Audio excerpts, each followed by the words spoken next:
I've talked about some of mine. I can never remember.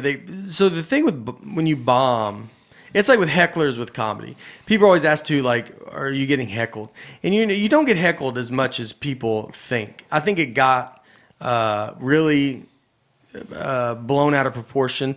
I also think comics stealing material is something else that I don't love, that how much that's been blown out. People accuse comics of stealing. There's been a world that's been built up now that if anybody has a joke that sounds like someone else's joke, they're just like, this guy's stealing. It happens to me all the time where someone accuses me of stealing something. And no one realizes, you're like, yeah, man, everybody's going to talk about some of the same stuff. If someone gets caught stealing a joke, it's usually a nobody comic that's like doing someone's act, like somewhere on the road or something. Like, or that could be, and that shouldn't be done, but like that happens, I'm sure, but no one even knows. I know Carlson C was the biggest example of stealing stuff.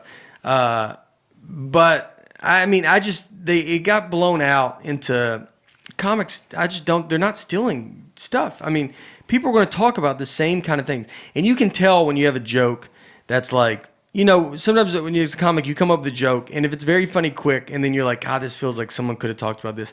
And you're trying to ask some other comics, like, has anybody ever talked about this?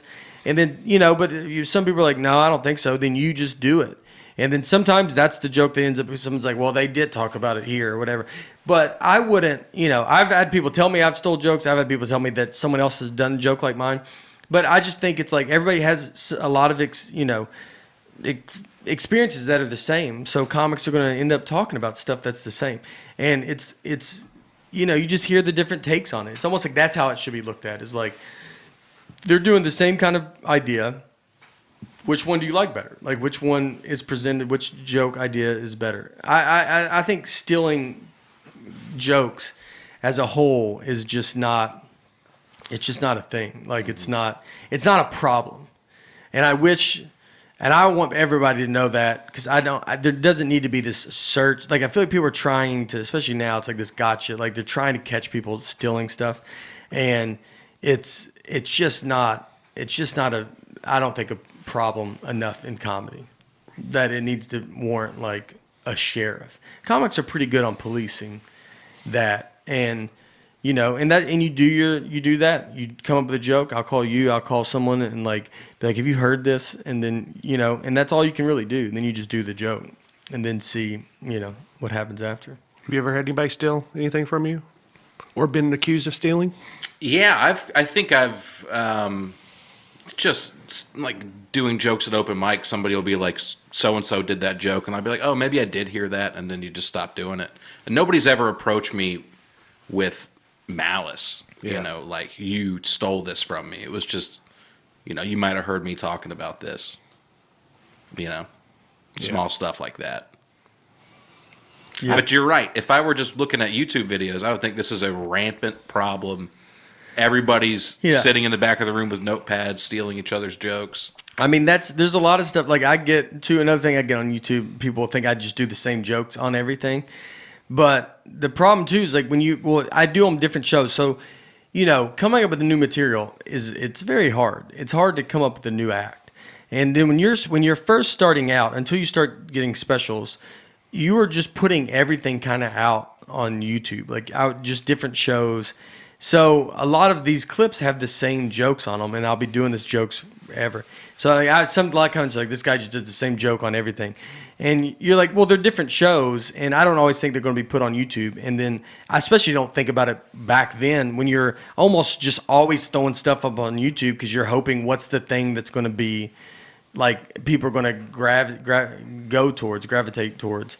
And so like then now it looks like I just have like 10 jokes that, like I only cycle through.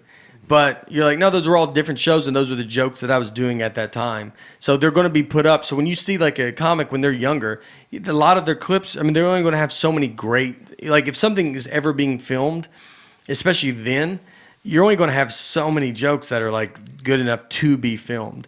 So those jokes are always going to live there. And then the older you get into comedy, and like where I'm at now, It's like I can't do that. So like I can't. I mean, if I go do a late night set, I'll do jokes that I'll have on my Netflix special. I'm not going to write a separate 5 minutes for that.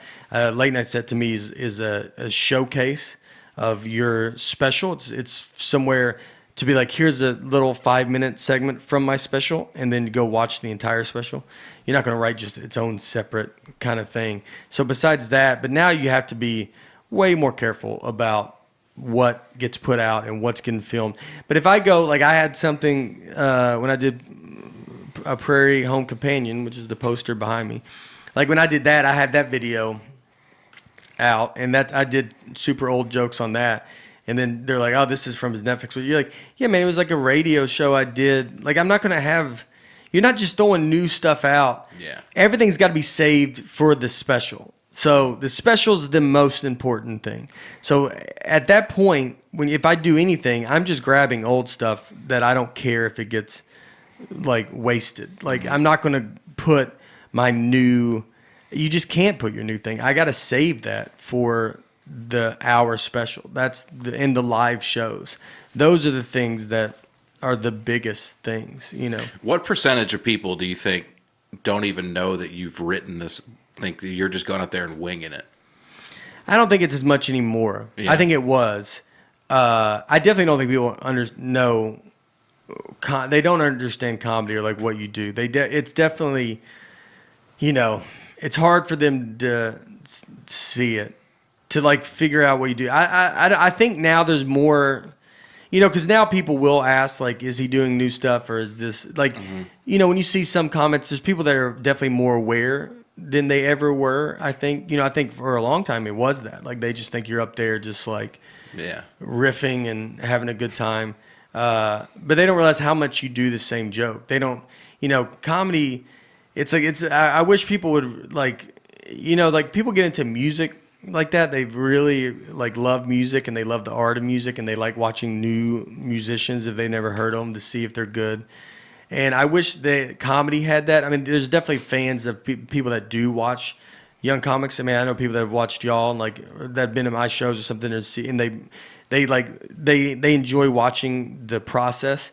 But that group is much smaller than music. And I wish people would see. I mean, you know, when I first got into comedy, seeing like Bill Burr, and Bill Burr is a huge deal for me. Like he was one of the first comics that I got to watch when he first started. I remember him going to his first late night set and getting to see him rise up from there. And I watched him do that late night set. I watched his HBO one night set. I was at that taping. And then I remember going to Caroline's where we could just go and he would be headlining and you could just sit anywhere because no one was there. There'd be 30 people watching Bill Burr and we would go sit and watch him.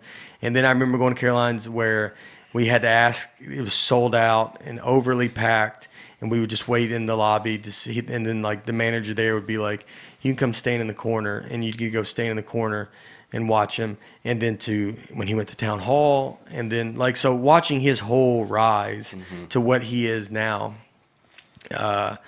you know, was a gigantic, it was a huge influence on me. And like, but I remember when I first found him, I mean, like, if you can go find comics that are new, like, to the audience, like, it's go discover new comics and just go, like, you know, go watch them the way you would eat food. Like, if you're just like, that's not my cup of tea. Like, you can find your thing and then go watch that person become who they are and realize, like, how much, like, art, you know, I mean, no comic wants to say they're artists, but you know, it's like, but the craft of it is unbelievable. And like, when we write jokes and we come up with these stories is I mean, to make it seem like we're just talking regularly, conversational, is, you know, it's hard to do, and you got to learn how to do it, and to see someone learn and then figure their kind of voice out, and you're always kind of doing that.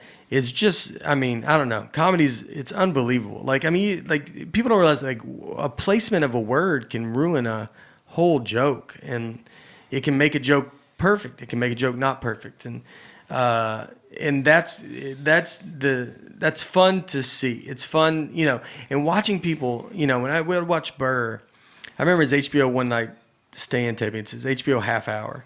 And I remember when he got off stage, I mean, the audience, because I was in the crowd, they're losing their minds. They almost can't believe. Like, I don't think all of them knew him, and they were just like, what? What was that? Like, that's so exciting. I remember just feeling that to be like, that's what you want, man. Where, when you go on stage and no one knows who you are, and you go murder super hard, and the crowd's just like, what, they just can't believe that they're like, golly, and making someone laugh. It's hard to make someone laugh. To really laugh, it's very hard. That's like the same time I heard Brian Regan. First my dad bought a CD of his at a truck stop, and then he told me he had to pull over the car. Like, I remember just wanting to have people tell me they had to pull over. Yeah. Like, to be laughing that hard that you can't drive. Yeah. That's unreal. Like, that's a emotion that is tough to pull out of somebody. Yeah. To cry, they're laughing and crying. Like, that's to bring that much joy to someone, because I think, like, that's why what we love, what we do, is you love that you can. Everybody's worries go away, man. Like, I think it's more, I know music. I like listening to music that are like fun songs, like we talked about last week. There might not be fun songs in the Fear the Reaper, but I think they're fun.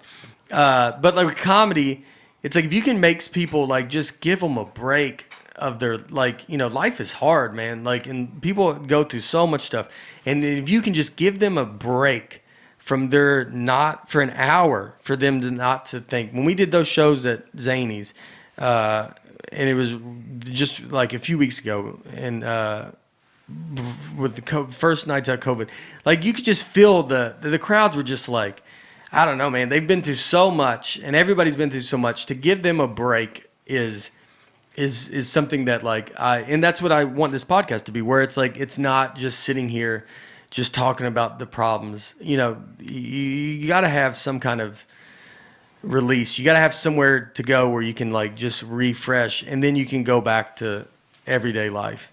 And that's what, like, and that's why comedy is, like, I think it's so good.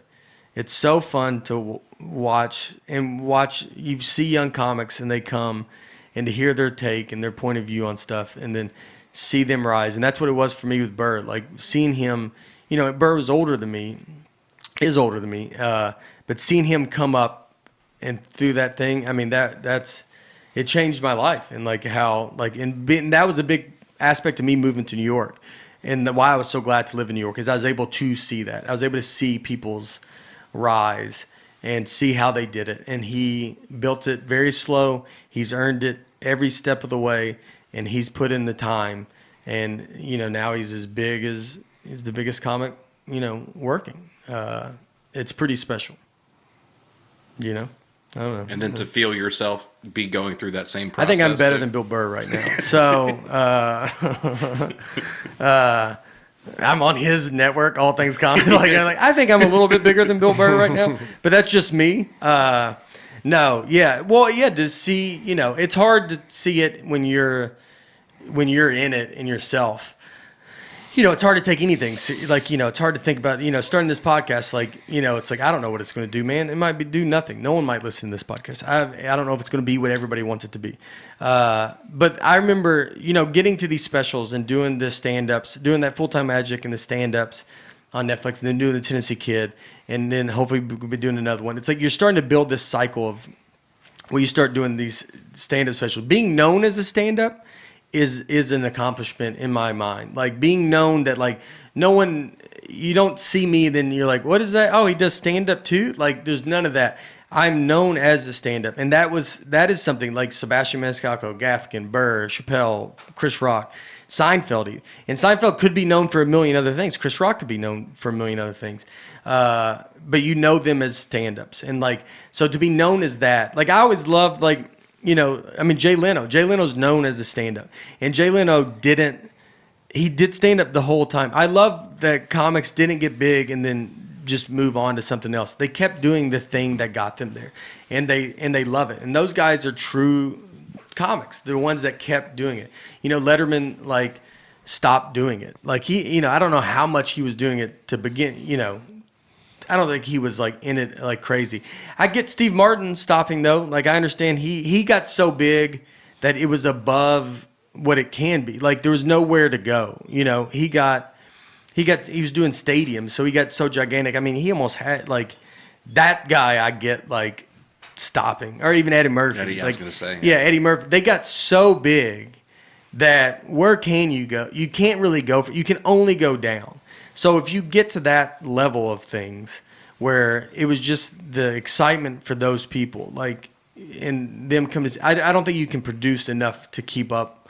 So I understand them having to like kind of step back, like or being like, I can't do this anymore. Like you're just going to be a disappointment. You get to that high of a level. I mean, no one's like, I mean, Eddie Murphy is probably the phenom of comedy. I mean, for him to put those specials out, Raw and Delirious, and I mean, he's 20 or 21. Yeah. I mean, people did like, comedy's like, I'm 41. So like, I was saying in comedy, you either make it at 20 or 40. Like no one makes it at 30. No one's just in the middle and then becomes huge. You either come out super hot and you make it, or you have to wait till you're 40. And you look like you're both. Too, I could be, yeah. And I'm, as that guy correctly said, like I'm the one that does both. So for him to come out and put those specials out, I mean, it felt like a grown man. Like when you watched it, I mean, think about talking to a 21-year-old kid now. Like if I wouldn't listen to a 21-year-old. I'd be like, what are you, crazy? You're 21. Like, I think about what I knew at 21 was nothing. Yeah. And for him to put both of those out and be that young, that's unreal, dude. That's a special, and obviously he's been rewarded and shown how special he is. But that's something, man. That's like something crazy, dude. Like he's probably, I could see, he could be the Jordan of, like, it's just, I think, it was just too good. Like, he inspired I'd say he's like the Bo Jackson. Because he stopped? Well, yeah, because it just was like overnight. It was just kind of over. Right? But you never saw him fade. He affected the game too much. Oh, okay. That's like, fair. I mean, Chris Rock, Chappelle, I mean, everybody. Like, he affected what we did. There's no Wizards years, though, of his career. No, he's kept them Yeah. not happening. I mean, he didn't, I mean, there's always rumors that he's going to come back and do it. But he was, I mean, Chappelle's that now. Chappelle's been, I mean, Chappelle is the one that you could argue is the best. I mean, Chris Rock, too. I mean, his specials, when they came out, they were so big. So what are people saying about me and Aaron? This whole time you've been talking, I was just thinking, what? Where were y'all at? Yeah, like you said at the very beginning of this 10 minutes ago, you're like, yeah, people now talking about you and Aaron. Yeah, I don't know. I mean, you guys, you're in the beginning stages of it, I know you're 75 years old, but you're... I mean, you can't give us one example of something somebody said? Oh, of what they said about y'all's comedy? Yeah. I mean, people say they like your comedy. I've had people say that. They like, I mean, I've had people say, very specific. People ask me who you are and stuff like that. They're like, who is that first guy? And I go, Aaron. And then I just always say your name. They go, no, we know. We've been following him for a while. The other guy. And I go, oh. The guy that gave, the guy that just like did the messages up at the top. They gave announcements. And they're like, no, the guy that actually did some jokes. And then I go, send me a picture. And then they find a picture. And then they find out. They go, never mind, we found him. And then, so I'm assuming they mean him during all that. I regret I asked.